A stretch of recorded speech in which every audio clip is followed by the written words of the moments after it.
बात यूपी के सीएम योगी आदित्यनाथ के शहर गोरखपुर की करेंगे, क्योंकि गोरखपुर में 19 साल के नीट छात्र की हत्या पर उबाल है, आक्रोश है और सियासत है।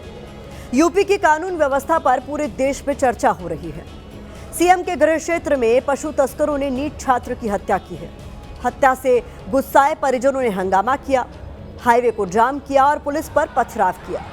अब अपराध की घटना यूपी में एक बड़े सियासी विवाद की शक्ल अख्तियार कर रही है, क्योंकि वारदात सीएम योगी के गृह नगर गोरखपुर में हुई है। ऐसे में विपक्ष को पहली बार सीधे सीएम योगी आदित्यनाथ को कानून व्यवस्था के मसले पर इस मोर्चे पर घेरने का मौका मिल गया है। इस घटना पर समाजवादी पार्टी काफी ज्यादा आक्रामक नजर आ रही है, क्योंकि योगी आदित्यनाथ की सरकार अपराधियों के खिलाफ एक्शन और अपराध पर अंकुश लगाने को अपनी बड़ी उपलब्धि के तौर पर पेश करती आई है। अब समाजवादी पार्टी पूछ रही है कि सीएम योगी के अपराध पर पूरी तरह अंकुश लगाने वाले दावे आखिरकार कहां गए। सीएम के शहर गोरखपुर में कानून व्यवस्था का ये हाल है, तो बाकी यूपी में क्या होगा? पशु तस्कर 19 साल के छात्र की हत्या कर देते हैं और एनकाउंटर पुलिस का दावा करने वाली खाकी कुछ नहीं कर पाती। बीजेपी राज में पुलिस और अपराधी मिले हुए हैं। अपराधियों को बीजेपी सरकार का संरक्षण प्राप्त है, तो पशु तस्करों के हाथों नीट छात्र की मौत का मामला काफी तूल पकड़ता जा रहा है। पहले आपको दिखाते हैं कि पशु तस्करों ने 19 साल के दीपक गुप्ता की हत्या को कैसे अंजाम दिया और हत्या के दावे पर पुलिस की ओर से क्या कुछ कहा गया।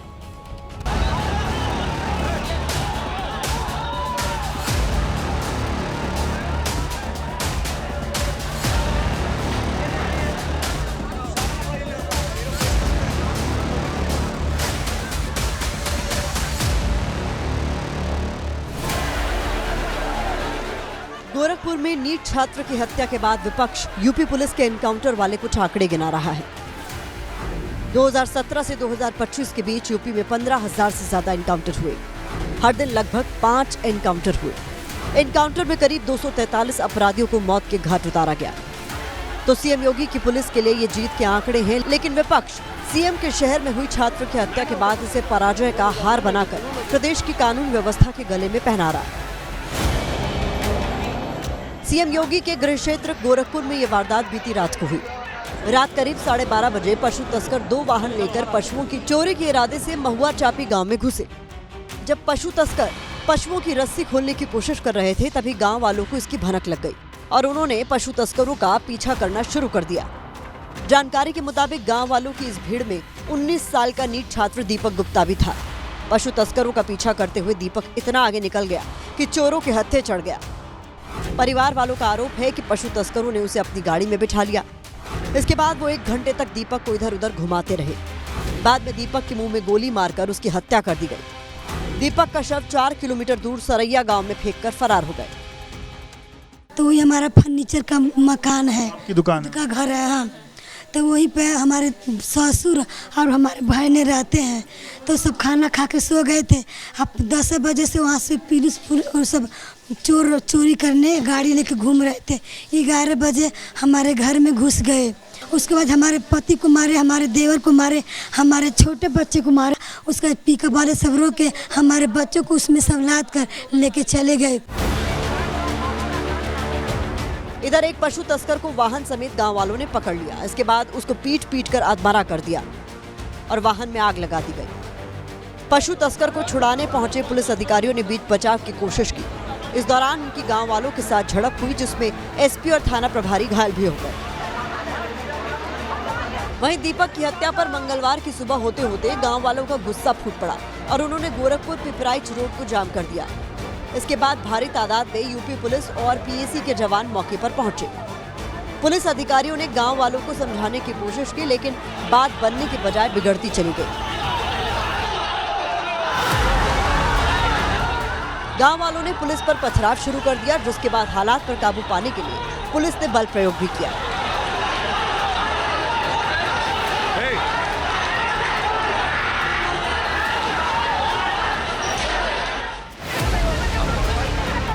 हालात बेकाबू होते देख गोरखपुर के डीएम और एसएसपी भी मौके पर पहुंचे। किसी तरह घंटों तक गांव वालों को समझाने के बाद सड़क को खुलवाया जा सका। इस कोशिश में कई बार गांव वालों और पुलिस का आमना सामना भी हुआ। कुछ ही देर पहले यहाँ पर पथराव हुआ और आप देख सकते हैं यहाँ पर जिस तरह से ईंट पत्थर पड़े हुए हैं, आप यहाँ तस्वीरों में देखिए स्थिति जिस तरह से तनावपूर्ण बनी हुई है। आपको यहाँ पर सैकड़ों की संख्या में पुलिसकर्मी यहाँ पर दिखाई दे रहे हैं। गोरखपुर के एसएसपी के मुताबिक दीपक की हत्या गोली मारकर नहीं हुई, बल्कि आगे जाकर पशु तस्करों ने उसे ठोकर मारी है। पोस्टमार्टम रिपोर्ट के बाद मौत की असल वजह साफ हो सकेगी। जो एक युवक है, इसको पिकअप से धक्का लगने के चलते सर में पीछे चोट आई है, जिसके चलते उसकी दुखद मृत्यु हो गई है। इसके क्रम में परिवार से बात करके तहरीर प्राप्त कर ली गई है, जिसमें सुसंगत धाराओं में अभियोग पंजीकृत कर अग्रिम विधिक कार्रवाई की जा रही है। पुलिस के मुताबिक 5 टीमें अपराधियों की तलाश में जुटी हुई हैं। फिलहाल गोरखपुर में ग्रामीणों का आक्रोश ठंडा पड़ गया है, लेकिन अपराध की इस घटना ने यूपी के सियासी गलियारों का तापमान बढ़ा दिया है।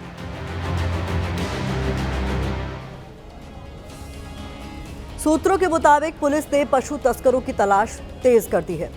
पता चला है कि पशु तस्कर यूपी के रामपुर, संत कबीर नगर, सिद्धार्थ नगर और बिहार में गोपालगंज के रहने वाले थे।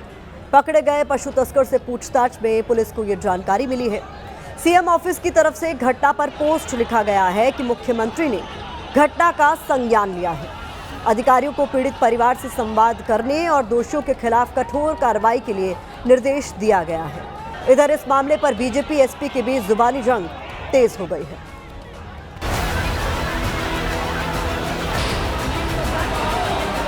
गोरखपुर में गोरख धंधा ना हो, ना पुलिस गोरख धंधा करे, ना political party Bharatiya Janata party Gorakh धंधा करे।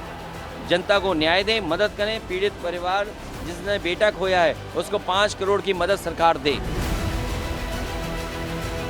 गोरखपुर की घटना दुर्भाग्यपूर्ण है। जो भी अपराधी वांछित हैं उनको पाताल से ढूंढ करके भी सजा दिलाने का काम उत्तर प्रदेश की योगी आदित्यनाथ सरकार करेगी। बहुत जल्दी अपराधी जेल की सलाखों के पीछे होगा। उत्तर प्रदेश के अंदर आज भी पूरे देश के अंदर जितनी एफआईआर होती हैं उसकी 12-13% एफआईआर यूपी के अंदर होती है।